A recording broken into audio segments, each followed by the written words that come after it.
కొన్ని వచ్చేసుకోవాలండి.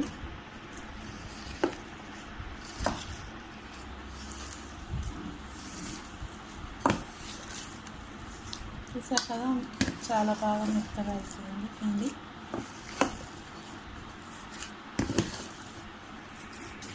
చూసారు కదండి, మెత్తగా అయిపోయింది. ఒక 10 నిమిషాలు అయిన తర్వాత చేసుకున్నామండి. ఒక 10 మినిట్స్ రెస్ట్ వదిలేద్దాము, తర్వాత చేద్దాము.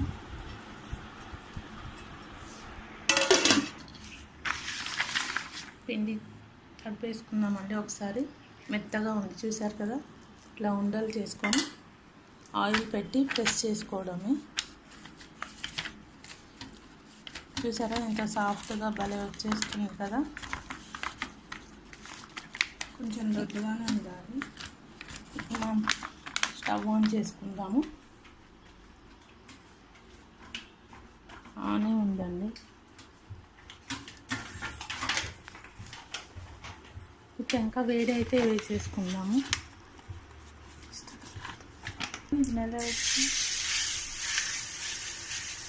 చూసారు కదండి, ఇలా వచ్చేసుకోవడమే అండి.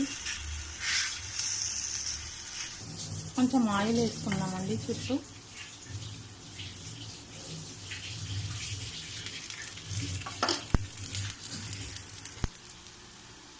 మెల్లగా తిప్పుకుందామండి.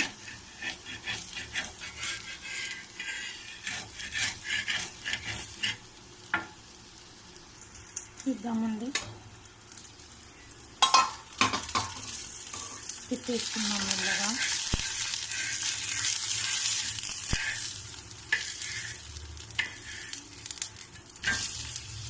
చూసారు కదా ఎంత బాగా వచ్చింది.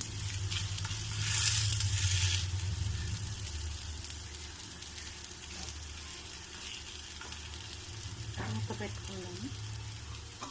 ఒక 2 మినిట్స్ తర్వాత తీసేద్దాం. చూసేద్దామండి. చూసారు కదా, మన ఎమ్మి సర్వాప్ప అయిపోయిందండి. జొన్నపిండి సర్వాప్ప చూసారు కదా.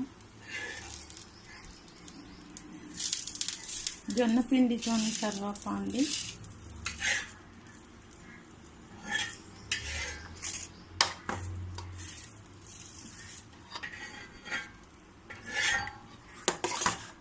చూసారు కదా, ఎమ్మి జొన్నపిండి సర్వాప్ప. మీరు కూడా ఇలానే వెరైటీ